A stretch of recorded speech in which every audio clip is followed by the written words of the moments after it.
Randy Orton slithering. Oh, watch out, watch out, watch out, watch out! I'm a warrior.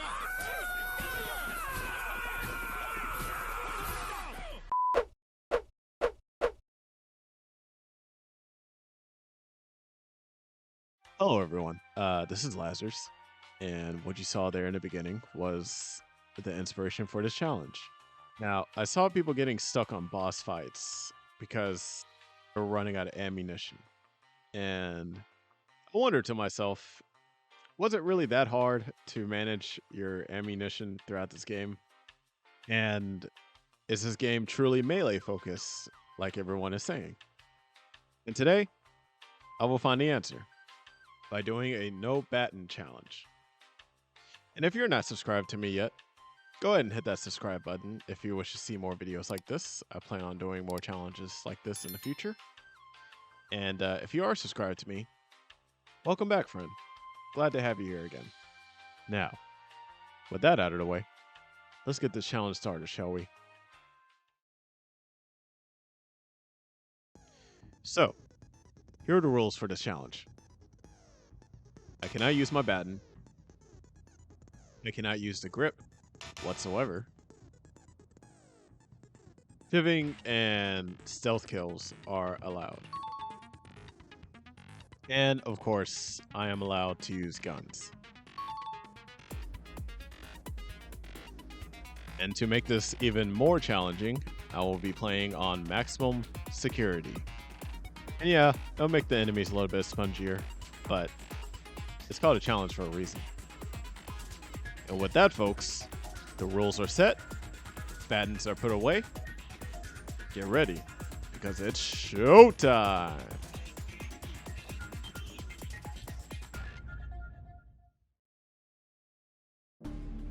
Ready? Go! So there were some questions looming in the back of my head once I started this challenge. How will I handle the tutorial infected? And was there a way I can beat him without using my baton? First, I tried stomping on him, but that doesn't seem to do any damage, despite there being blood. I even got desperate to see if he'll glitch off the railing, but that was deemed unsuccessful. So, after 30 minutes of me trying to figure out how to get past this guy, I realized something. I didn't even have the baton in my hand yet. I had the crowbar. I know, dumb of me, but hey, I'm trying to make this challenge fair.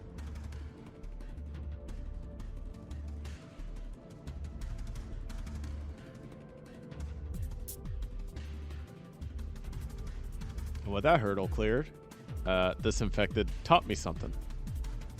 If there's any enemies next to you while you're trying to use the elevator, you will be blocked from it. And even though the game tries to make it seem like you need to kill him, you don't. All you gotta do is just get far enough away from him just so you can hit the button. So you don't necessarily have to kill him. Remember that, because that's gonna come back up later. And here's where the challenge truly starts. It's where I acquired a baton, which means there is no more melee.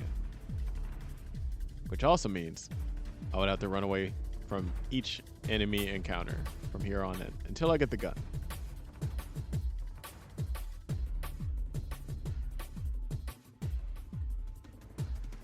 And remember when I said that you couldn't use the lift if there was enemies next to you? Well, this was the most challenging part here. This part consists of 3 infected that chase after you, or that come and try to fight you. And that first infected that comes around that corner spots you automatically if you're too close. No matter, even if you're hiding behind these mattresses, he will still spot you. But if you sit back and let him spawn, he will not aggro on you, and you can sneak up on him and kill him. However, after you kill him, another infected spawns right behind you, which aggroes the other infected. This was a huge issue for me, because I cannot go up the lift if these guys are right behind me. Luckily, this section of the map was big enough for me to kite them all the way back, away from the elevator. So all I have to do is just run past them, and hopefully they de-aggro off of me, and I'll be able to get on the elevator. With that, the plan was a success.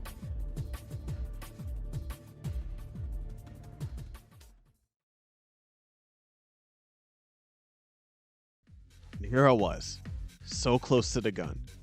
All I had to do was just cross this hallway, and I made it. However, there was one problem.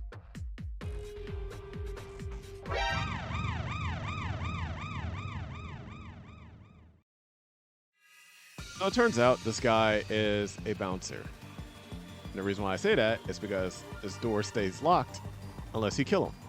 Which at one point I had to go and restart back to the checkpoint. My God, this guy was such a pain.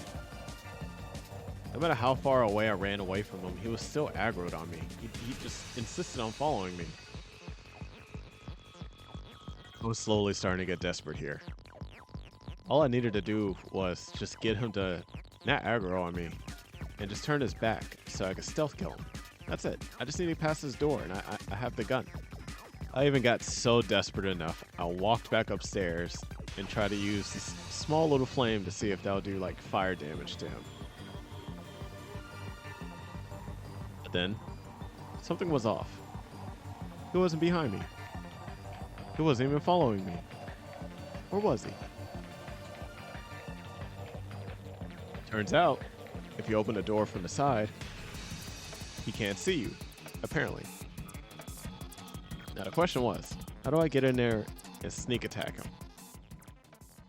And well, it was very easy. Just walk up to him. And after that, I went on my merry way to meet up with Elias. After finally meeting up with Elias, he gave me a gun, well, gun part, and I made sure to sell all my valuables so I could get some credits. That way I can use that to buy some extra ammunition and also upgrade my gun.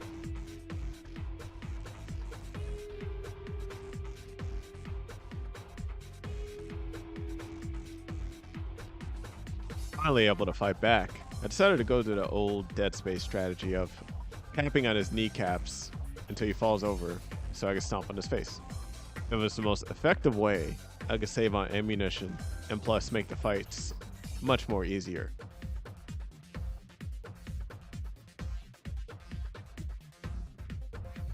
Reach the point of the game where we get the grip.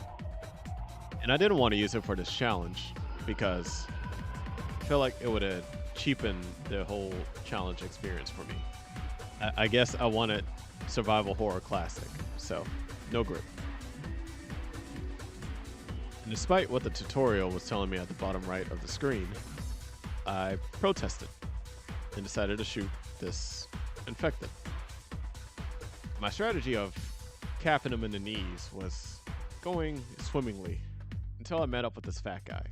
You see, I beat this game 3 times and did not know I could not cripple this fat guy.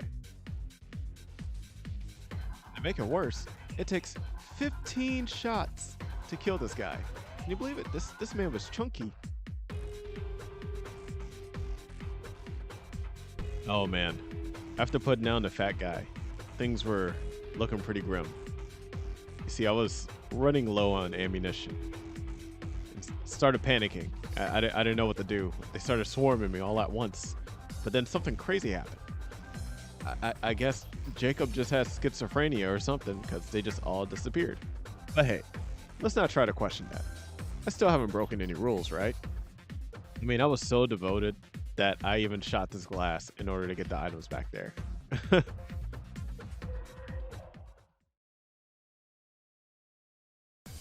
here we are. The first gauntlet in the whole entire game. There'll be a crap ton of enemies. That also means ammunition. And I won't be using any of my ammunition to kill them. All I have to do is just practice turning the other cheek. And eventually they'll just... well, yeah. that. Besides the spitters, this strategy was very effective. I didn't have to use ammunition, and I could get whatever ammunition they drop from them. Win-win. I love this strategy so much that I even used it on this poor guard outside the shoe. Poor guy. Now, unfortunately, one of the rules were no grips. However, the game forced me to use the grip. You see, I can't shoot this air vent. So, that's one grip counter for me. Despite having to use the grip, I was still having fun with this challenge. So I decided to continue it. I wanted to see how many times would I have to use the grip and how many times would I have to use my baton. I know, it sucks. But I was already too deep into this run to stop now. And besides, we just reached the part where this run took a turn for the worse.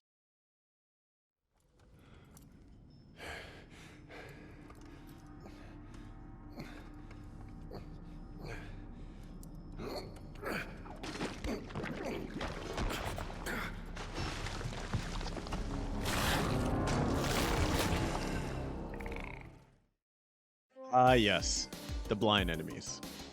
You figured this part would be super easy, but you see, this first blind enemy actually aggroes on you because Jacob falls. And I had no choice to use my gun. And as soon as I used my gun, more of them woke up. And the more that wake up, the more resources I would have to burn through just to make it through these fights. So the best way to handle this part was to do it stealthily.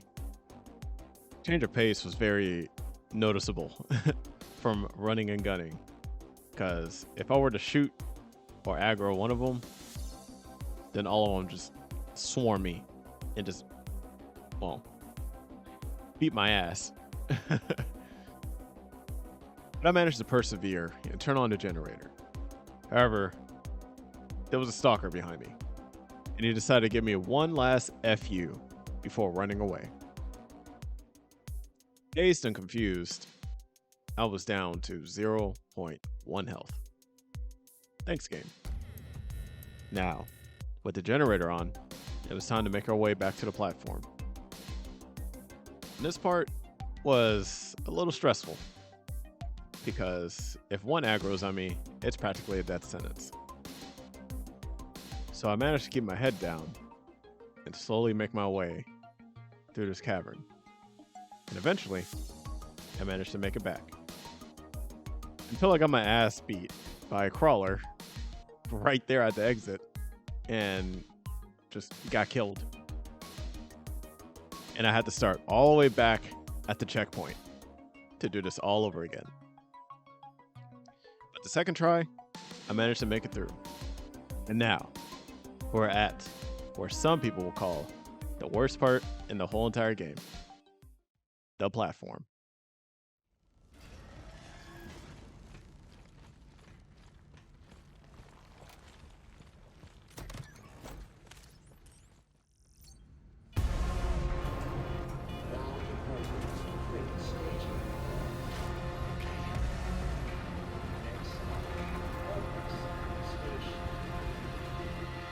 And here we are, the worst part of the game.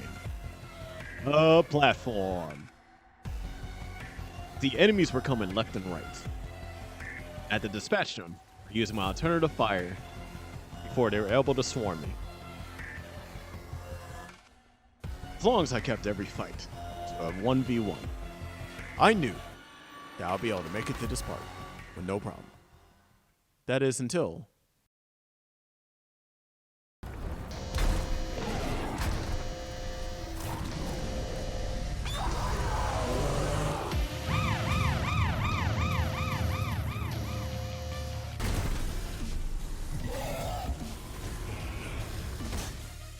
Oh no, was right, Jacob. See, this guy was super tough, which is why I had to resort to my super special move, where all I did was just stand at the edge of the map and just kept dodging until he fell off, or just automatically died.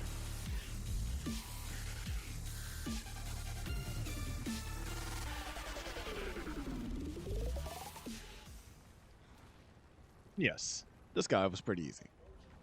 This move was so goddamn effective, I decided to use it on the next boss. However, there were no cheap tricks for this next fight, for I was up against the Beef King himself. 5, 2, 1. You and me, we got some unfinished business. What the hell? As you can see, things have changed. Ah, yes. Ferris, the run killer. You see, I didn't have enough ammunition to beat Ferris on the hardest difficulty, and despite what the cutscenes were showing, you can damage him with bullets. And I even switched it to easy mode just to test this. However, he is super tanky. I mean, this man was just whooping my ass for like the past 30-40 minutes. Like, this man was just serving up a whole hot plate of whoop ass like he was a middle-aged man at Thanksgiving.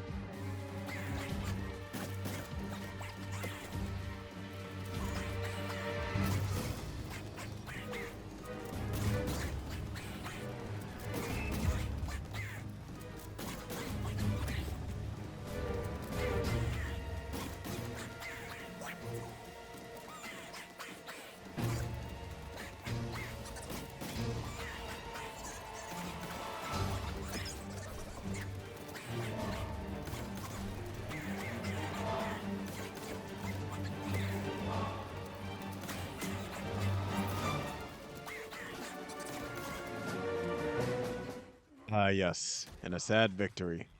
Even though I won this with firearms, I still would count this as a bad news.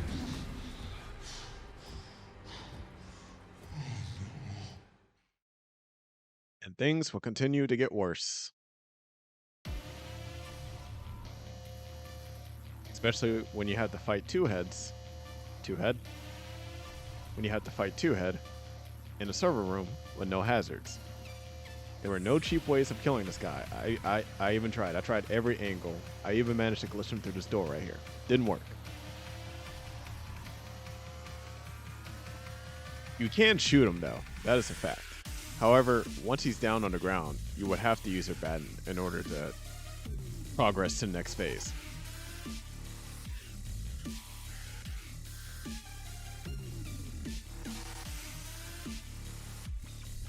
And another Baton just to finish him off.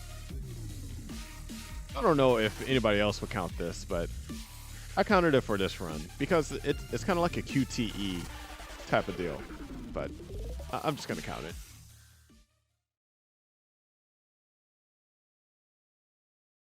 After another devastating victory, I decided it was time to restock on ammunition, for I was about to head to the final part of the game. Well, one of the final parts. The Psych Ward.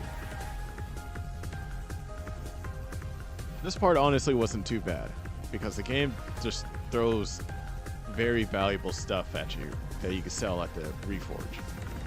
And you can just use that to buy ammunition and upgrade your guns. And honestly, only needed to upgrade my pistol and my shotgun. That was it. I didn't buy any guns. Unfortunately, the game did force me to use another grip. And quote-unquote, fight another two-head.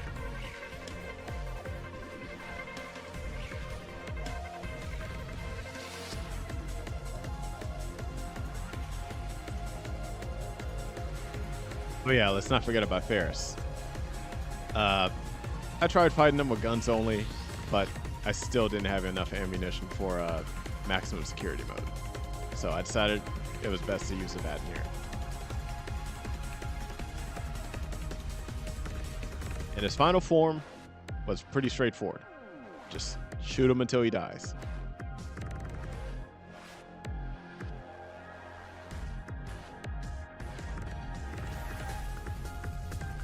He goes down, you run to the escape pod, game's over, roll credits.